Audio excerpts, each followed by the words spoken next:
Hey, what's up, guys? Tony here from LearnAutoBodyAndPaint.com, and I wanted to make this quick video because we've been getting some emails and subscribers asking about what the best compressor is for a mini spray gun. Now, we're just going to cover small compressors in this video. In the next video, we're going to cover large compressors for painting a full car. All right. So the first one I'm looking at here is a Campbell. Let's see. Right here, it's a 20-gallon Campbell Hosfield horizontal electric air compressor, right? And it's pretty, when doing hobby painting, using automotive spray guns, high volume, low pressure, or low volume, low pressure. Now, if you're using a full-size spray gun, what I mean is not a mini, you want to make sure you're using a low volume, low pressure spray gun when using these smaller air compressors. And I really don't recommend anything smaller than a 20-gallon because you want some of that air volume reserve when you're painting. Okay, the smaller air tank that you have, the less reserve you have, okay, of stored compressed air, that's going to give you that spraying time when you're spraying. All right, so imagine using a 5-gallon or a 6-gallon tank, a small pancake air compressor. Your compressor is going to be running continuously to pump out air for you, and that's what's called CFM, SCFM, right?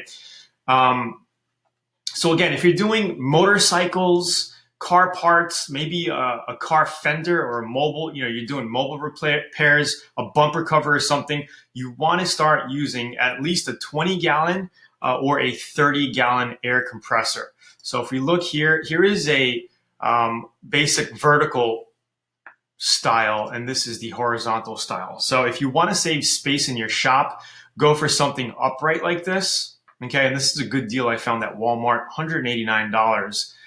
Pretty much the same version as the vertical. And we can look down here, and I have some screenshots to show you.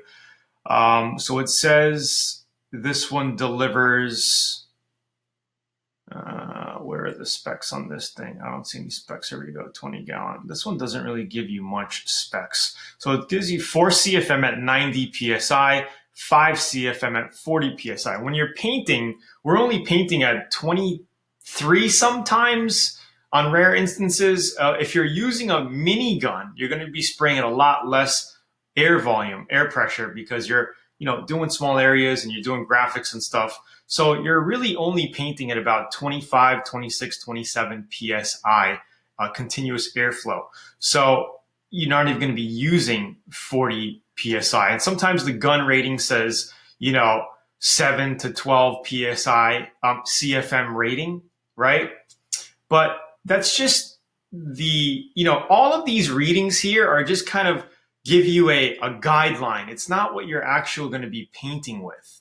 You know what I'm saying? It's kind of tricky and gray in some areas, but just know that if you're using a 20 or 30-gallon air compressor like this, here's a 30-gallon. Let me go down here. I think this one has a better description. Hold on. And it actually shows you. Here we go.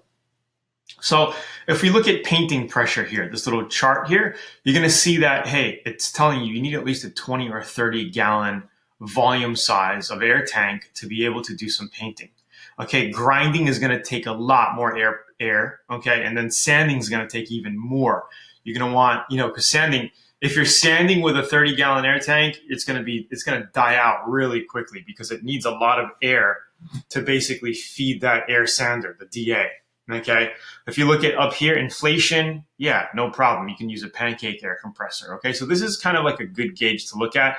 And we're looking at a 20-gallon air compressor here. So let's take a look at this is a Husky 30-gallon. All right, it doesn't give you that chart that Campbell does, which is very cool, by the way. And if you look at the X16 here, operating pressure is 4 to 7 CFM, okay, at 20 to 29 PSI. So again, it depends. If you have a small air pattern, right, a narrow air fan width that you're doing graphics with or you're doing some little things with, you're going to need a lot less air. If you're using a larger fan pattern, you're going to need a little bit more air. But a 20 or 30 gallon for a mini spray gun like this, or the Atom X9, okay, which is the new side feed spray gun. Let me see if we have it here.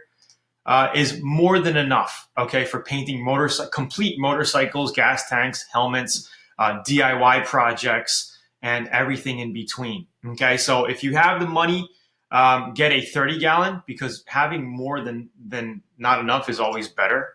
You know, I would also recommend, Campbell is a pretty good brand. Let's see if we can find a 30 gallon in the Campbell here. Let's see, what is this? 8 gallon, 6 gallon, 20 gallon, 13, 20. Doesn't look like there's any. Here's a 26 gallon vertical for $329. You know, not a bad price, but this is going to give you a lot more volume for overall painting. You know what I mean? So this would be something good. And let me get back to like a main idea here. I've painted a complete car with a 30 gallon Craftsman air compressor in the past. All right, you're going to have to, there was another chart that I saw here that was really, really good. It might be this one. Here, check this out. So this is a 30 gallon two-stage, which means it has two little pistons here, okay, which means it could pump out air quicker. And this is an ultra quiet version. I've never heard this version, so I don't know, but it's something that you might want to look into. Husky's a pretty good brand. I mean, I like Husky. They have you know, good tools. So let's take a look at this chart here. So if we look at painting, high volume, low pressure, it's going to be intermittent. So like I said, that I painted a full complete car once or twice, probably a few times, with a 30 gallon air compressor, and I was doing a single stage enamel paint job. You're going to have to play catch up. And this is exactly what I mean by playing catch up, because you're going to run out of air volume, you know, every couple of pounds. You're going to have to wait a minute or two for the air compressor to catch back up, to fill back up, so you can start spraying again, because you don't want to be spraying at very low air pressure. It's not going to atomize your paint very well. All right, so, and this is a high volume, low pressure gun. This is why you're going to want to use a low volume, low pressure spray gun, something like the Atom X20 or X21 or X27, low volume, low pressure. Unfortunately, they're sold out of the X27s right now, but it consumes a lot less air pressure, so it'll give you, you know, longer lasting spray times, okay? Ideally, you want to get a 60 gallon air compressor tank size for painting a complete car. You're not going to have any problems with that. So this is a great chart to look at as well. Intermittent, it's telling you there.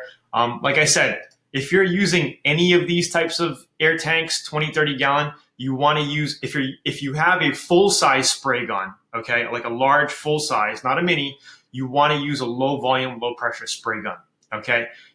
You can use a high volume, low pressure like the X16 with these tanks though.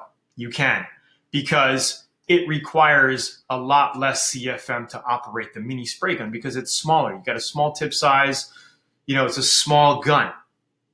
So it requires a lot less volume to operate. All right, so it's Tony here. I hope you enjoyed the video. Please like, share, subscribe to the channel here. Click up over here if you want to get a free 85-page auto body and paint manual, or down below if you are on a desktop. And leave your comments and questions below. I'll talk to you soon. Have a good day. The next video will be a little bit more in depth on larger air compressors and which ones I recommend. But I do like the Campbell. Campbell's a good brand. They have good products. Husky's also good as well. Again, it depends where you are. If you want to spend a little bit more money and get a brand name, you can, but it's not necessary. All right. Talk to you soon. Have a great day. Bye.